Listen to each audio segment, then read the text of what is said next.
সরাসরি মিরাজ খান শায়লা সাথীকে আরোহী মিমের কাছে ক্ষমা চাইতে বাধ্য করলো। সেই কারণে সাথী হাত জোর করে আরোহীর কাছে ক্ষমা চেয়ে নেয়। সোশ্যাল মিডিয়ার ইতিহাস জগতের সবচাইতে সেরা ভিডিওটি আজকে আপনারা দেখতে চলেছেন। এন্ড গাইস, পুরো বিষয়টি খোলাসাভাবে জানতে সম্পূর্ণ ভিডিওটি বিস্তারিত দেখতে থাকুন। আর আপনারা এখনো যারা জাহিদ ভাই 2M ইউটিউব চ্যানেলটি সাবস্ক্রাইব করেননি, ভিডিওতে একটি লাইক দিয়ে চ্যানেলটি সাবস্ক্রাইব করে দিবেন। এন্ড গাইস, ইতিমধ্যে আপনারা তো একটি বিষয় সকলেই জানেন যে শায়লা সাথী আরোহী মিমের উপরে একটি মিথ্যে অপরাধ চাপিয়ে দেয়, আর সেই কারণে তাদের দুজনের মাঝে একটি ঝামেলা সৃষ্টি হয়। তারই সাথে পুরো মিডিয়াতে একটি গুঞ্জন চলে আসে। শুরু হয়ে যায় দুই পক্ষের দর্শকদের কাছে এই বিষয়টি নিয়ে আলোচনা সমালোচনা।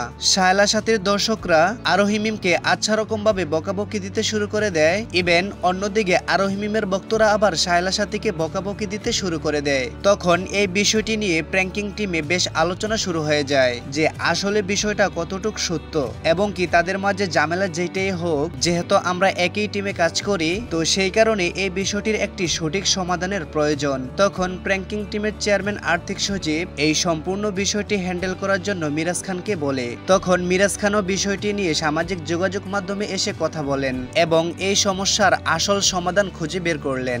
শায়লা সাথী যে আরোহী মিমের উপর এরকম একটি দোষ চাপিয়ে দিয়েছিল, আরোহী মিম নাকি এক প্রোডাকশন বয় দিয়ে খাবারের সাথে বিষ মিশিয়ে শায়লা সাথীকে মারার চেষ্টা করেছিল, অবশেষে এটি প্রমাণ হলো ঘটনাটি শায়লা সাথীর একটি মিথ্যে কাহিনী ছিল।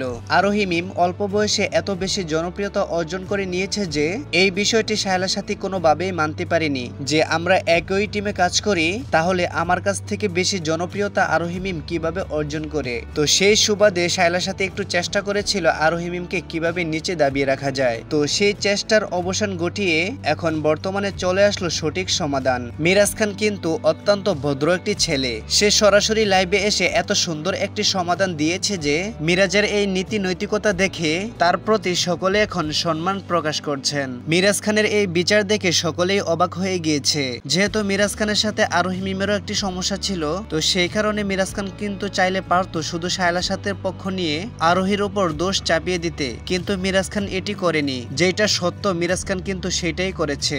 এখন ঘটনা হচ্ছে যেহেতু সাথী আরোহীর উপর মিথ্যে দোষ চাপিয়ে দিয়েছিল, তো সেই কারণে মিরাজ খান সাথী এবং কি আরোহী মিমকে একসাথে করে সাথীকে বলেছে যে আরোহী মিমের কাছে সরি বলে বিষয়টি এখানেই সমাধান করার জন্য। মিরাজের কথায় শায়লা সাথীও অনুতপ্ত হয়ে সরি বলে বিষয়টি এখানেই সমাধান করে। তো গাইস, আজকের ভিডিওটি এ পর্যন্তই। যদি সম্পূর্ণ ভিডিওটি একটু ভালো লেগে থাকে তাহলে ভিডিওতে একটি লাইক দিয়ে চ্যানেলটি সাবস্ক্রাইব করে দিবেন।